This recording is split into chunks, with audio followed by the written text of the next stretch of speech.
Le Seigneur soit avec vous. Et avec votre esprit. Évangile de Jésus-Christ selon Saint Jean.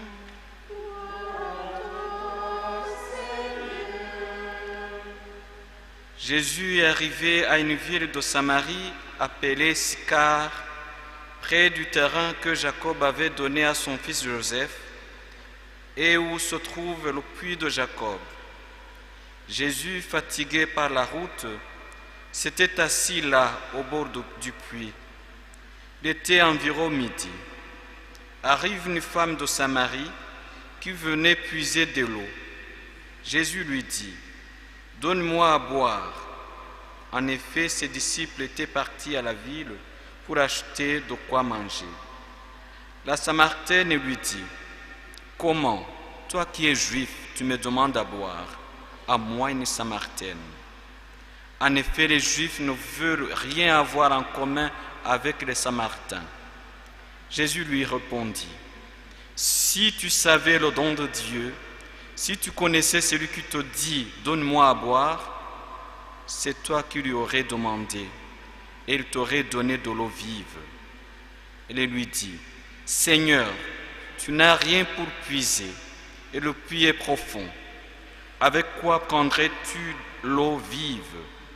Serais-tu plus grand que notre père Jacob, qui nous a donné ce puits, et qui en a bu lui-même avec ses fils et ses bêtes? » Jésus lui répondit: « Tout homme qui boit de cette eau aura encore soif, mais celui qui boira de l'eau que moi je lui donnerai n'aura plus jamais soif, et l'eau que je lui donnerai deviendra en lui source jaillissante pour la vie éternelle. » La femme lui dit: « Seigneur, donne-la-moi cette eau, que je n'ai plus soif, et que je n'ai plus à venir ici pour puiser. » Jésus lui dit: « Va, appelle ton mari et reviens. » La femme répliqua: « Je n'ai pas de mari. » Jésus reprit: « Tu as raison de dire que tu n'as pas de mari,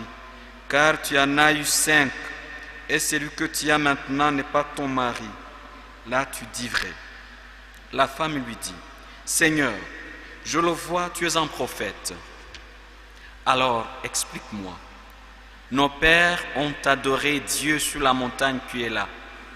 Et vous les Juifs, vous dites que le lieu où il faut l'adorer est à Jérusalem. » Jésus lui dit: « Femme, crois-moi, l'heure vient où vous n'irez plus ni sur cette montagne ni à Jérusalem pour adorer le Père. Vous adorez ce que vous ne connaissez pas.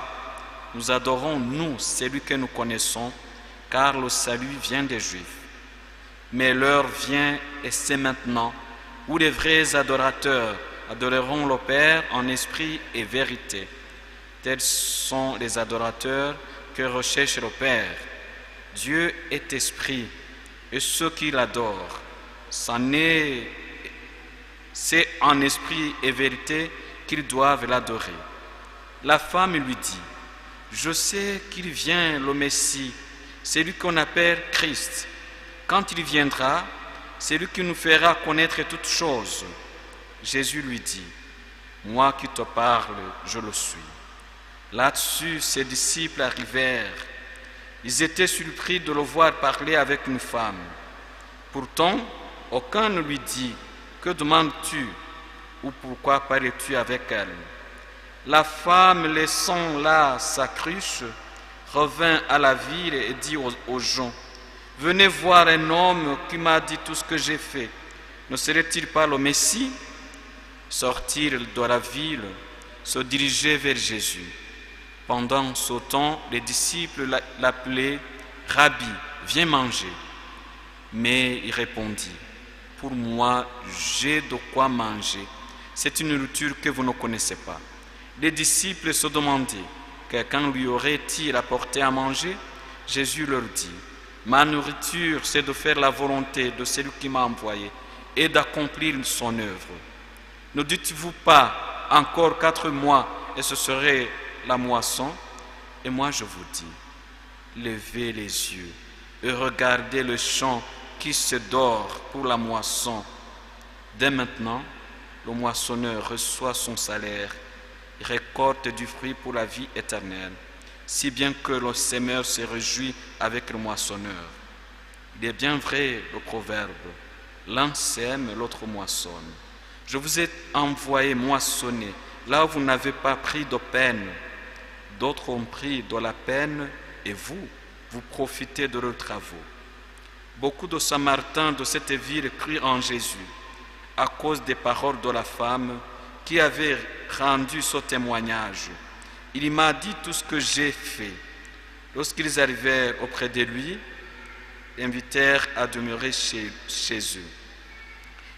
Il y resta 2 jours. Ils furent encore beaucoup plus nombreux à croire à cause de ses propres paroles. Et il disait à la femme, « Ce n'est plus à cause de ce que tu nous as dit que nous croyons maintenant.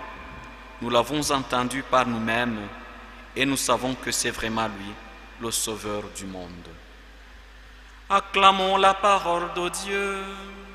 Louange à toi, Seigneur Jésus.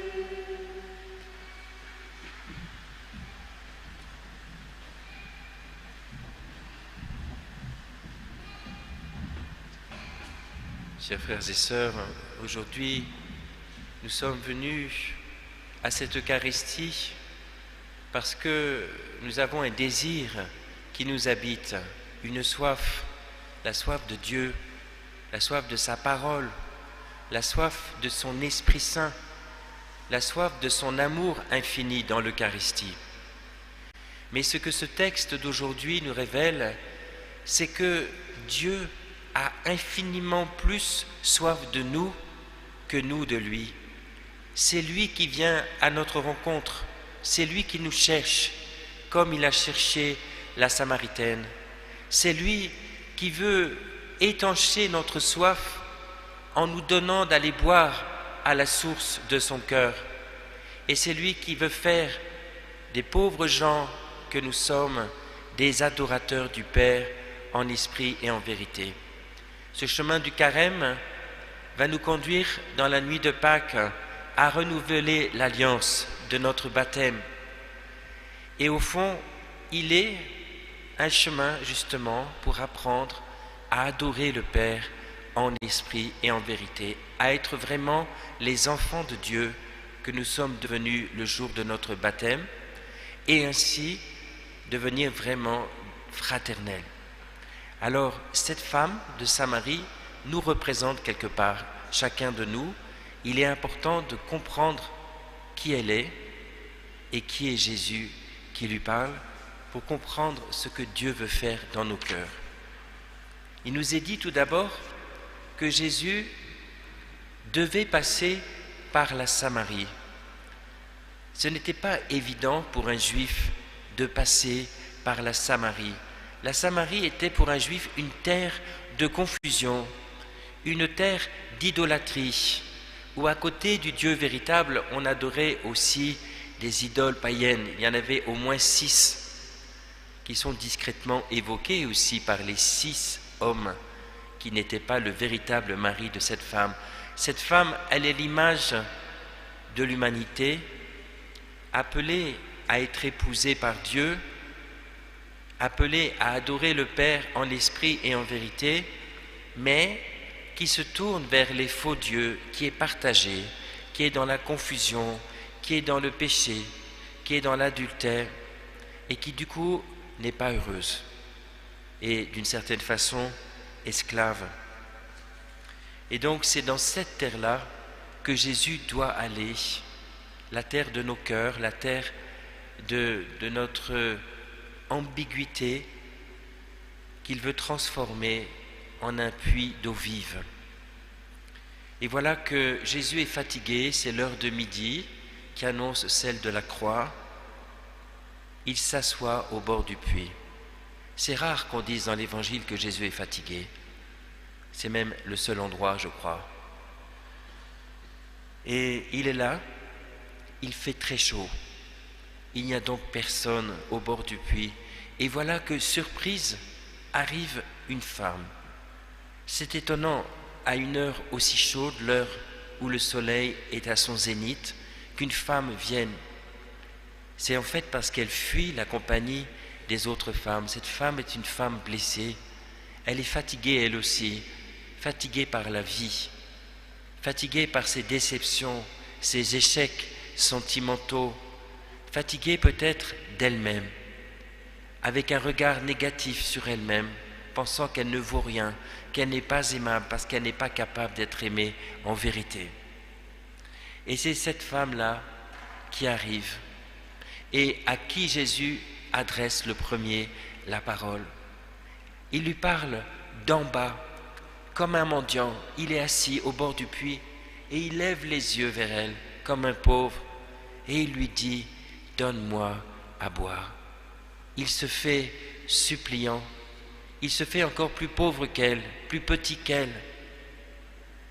Et finalement, sa manière d'entrer en relation avec elle, c'est de lui demander service, un service. Et cette femme réagit d'abord de façon un peu agressive, surprise par cet homme qui lui adresse la parole et qui en plus est un juif, c'est-à-dire un ennemi héréditaire. En Israël, dans la Bible, on le voit, le puits, c'est le lieu où se nouent les alliances. C'est là où Isaac a rencontré Rebecca, c'est là où Jacob a rencontré aussi sa femme, c'est là où Moïse a rencontré Sipora. Et donc, cet homme qui lui adresse la parole au bord du puits, en lui demandant de l'eau, semble vouloir entrer en relation avec elle, peut-être pour nouer une alliance.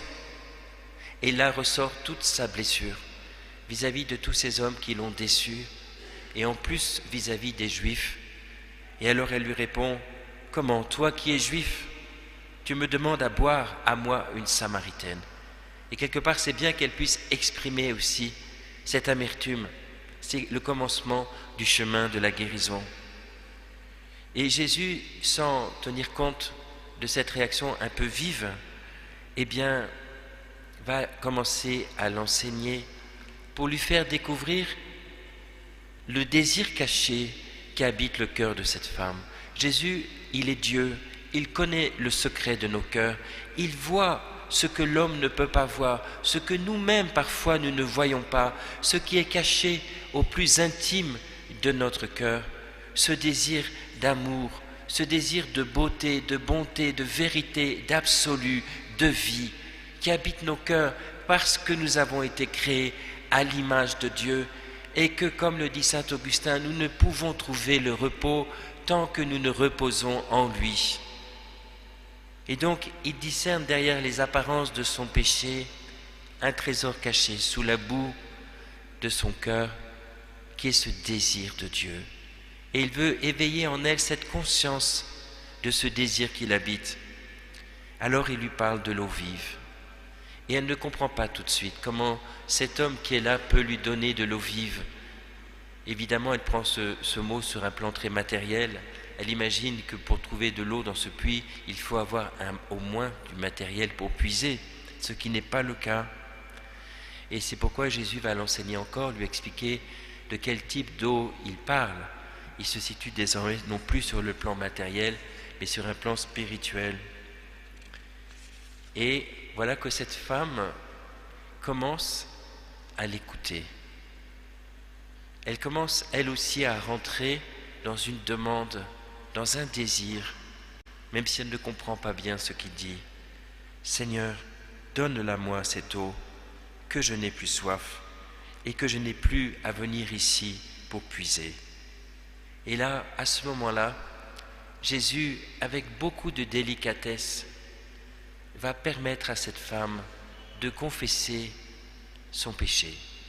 Ce péché qui l'empêche justement d'entrer dans l'adoration véritable. Va, appelle ton mari et reviens. Avec beaucoup de délicatesse, c'est une manière de lui tendre une perche pour qu'elle puisse exprimer sa blessure. Et elle lui réplique avec une simplicité déconcertante, « Je n'ai pas de mari. » Voyez, il y a une espèce d'humilité profonde chez cette femme. elle est profondément pauvre à cause de sa situation existentielle. Elle est pauvre d'amour, pauvre de considération, pauvre de respect. Et en cela, finalement, elle peut comprendre Jésus, qui lui aussi est pauvre d'amour, pauvre de considération, lui qui est rejeté par les siens. Juste avant, dans l'évangile de Jean, il est dit qu'un prophète n'est pas reçu dans son pays. Jésus est rejeté par les siens déjà à ce moment-là. Il est pauvre, comme il est pauvre sur la croix et dans l'Eucharistie, où il mendie notre amour. Pauvre d'amour, il se cherche des cœurs assoiffés d'amour. Et ces cœurs, il le trouve justement chez les plus pauvres, chez ceux qui ne sont rien aux yeux des hommes et qui pourtant sont créés à l'image de Dieu, qui sont enfants de Dieu, qui sont faits pour la communion avec Dieu et avec tous. Et voilà que donc, justement, devant cette sincérité de cette femme, Jésus confirme ce qu'elle vient de dire en révélant son péché, mais aussi sa pauvreté. Tu as raison de dire que tu n'as pas de mari, car tu en as eu 5, et celui que tu as maintenant n'est pas ton mari. Mais cette femme, elle a peut-être été abandonnée 5 fois, et elle vit encore dans une situation précaire où elle risque de nouveau de se retrouver toute seule. Mais dans la parole de Jésus, il n'y a aucune condamnation, il n'y a qu'un regard d'amour et de miséricorde. Voilà que cette femme se découvre connue par lui, connue, c'est vrai, dans son péché, mais connue plus profondément que son péché, dans sa soif d'amour. Cette soif d'amour qui l'a conduit à faire des bêtises, c'est vrai, mais qui est plus grande que son péché, et que Dieu veut libérer pour qu'elle devienne la première adoratrice en esprit et en vérité, la première évangélisatrice, elle qui, aux yeux des hommes, est la dernière, une quasi-prostituée.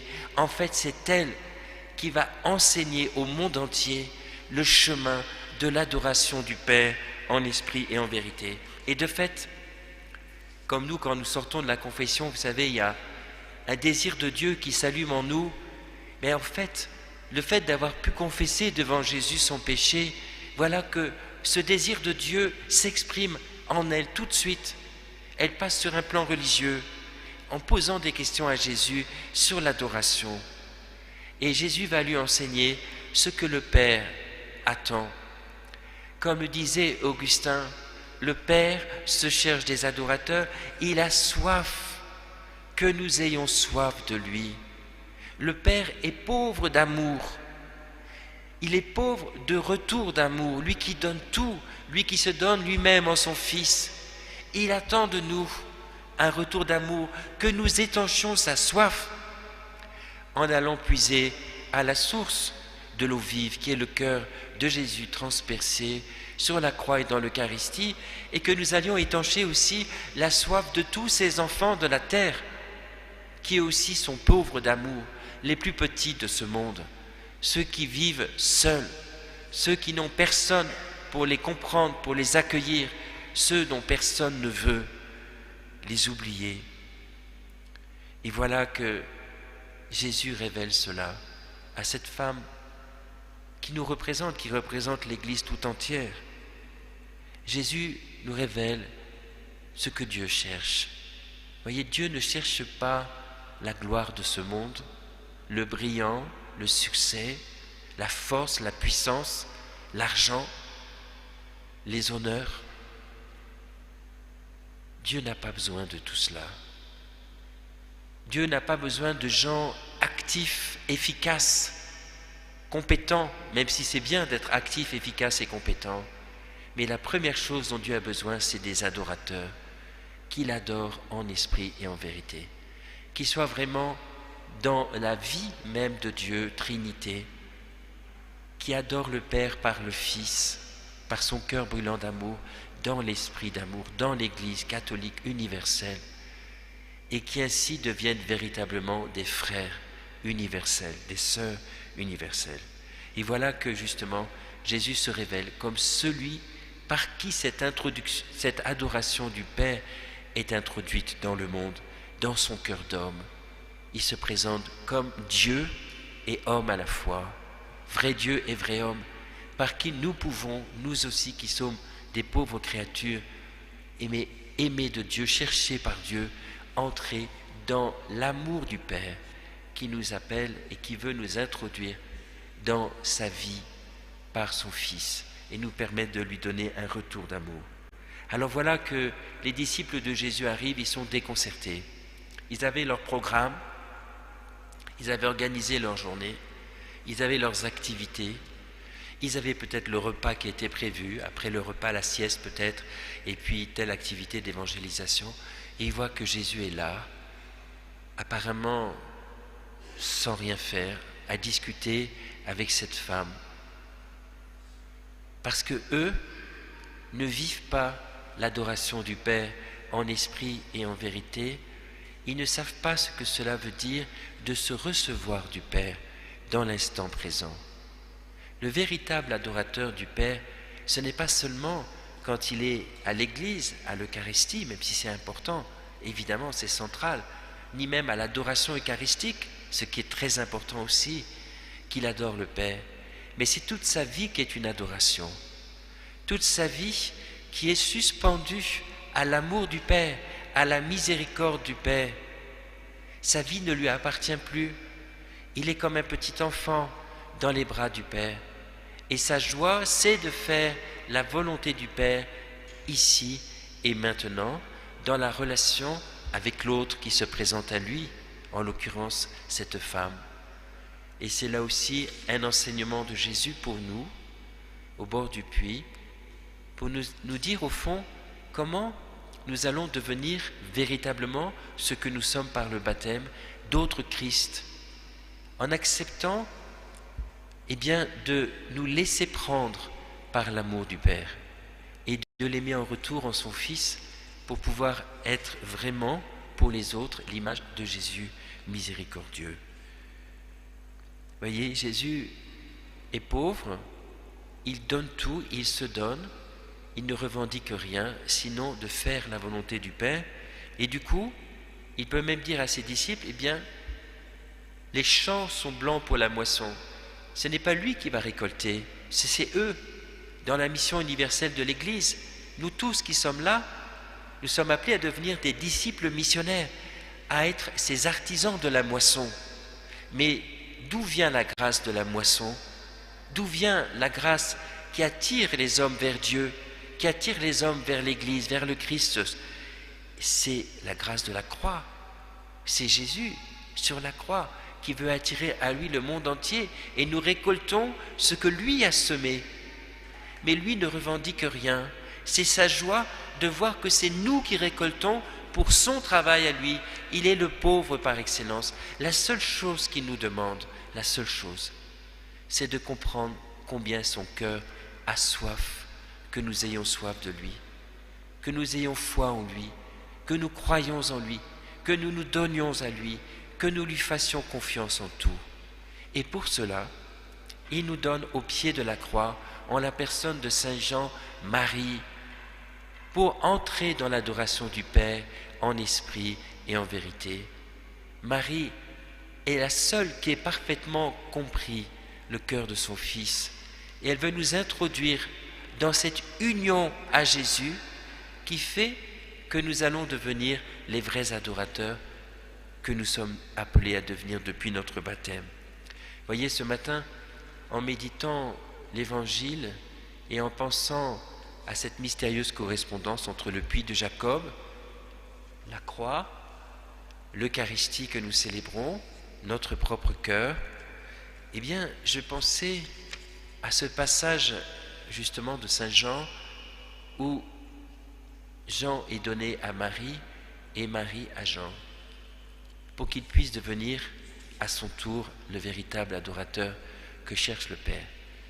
Et je me suis dit, au fond, accepter de prendre Marie chez nous en tout ce que nous sommes, dans notre corps, dans notre âme, dans notre affectivité, dans notre mémoire, dans notre intelligence, dans notre volonté, c'est un peu comme si nous acceptions de nous laisser prendre par l'Esprit de Dieu.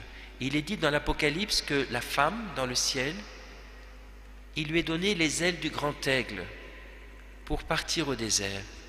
Cette femme, une des interprétations de ce symbolisme, c'est évidemment l'Église, c'est l'Israël accompli, mais c'est aussi celle qui s'est tenue debout au pied de la croix. Et donc, c'est à elle que sont données les ailes du grand aigle, qui représente Dieu lui-même, qui représente son Fils, qui veut l'élever jusqu'à ce soleil divin de l'amour du Père. Et ce qui nous est proposé à nous, pour devenir les adorateurs du Père et les frères universels que Dieu veut que nous soyons, eh bien, c'est de monter avec Marie sur les ailes du grand aigle. Est-ce que vous êtes déjà monté sur les ailes d'un aigle? Ça vous est déjà arrivé? Moi, ça ne m'est jamais arrivé, mais je vous avoue que je me suis dit, ça doit être formidable.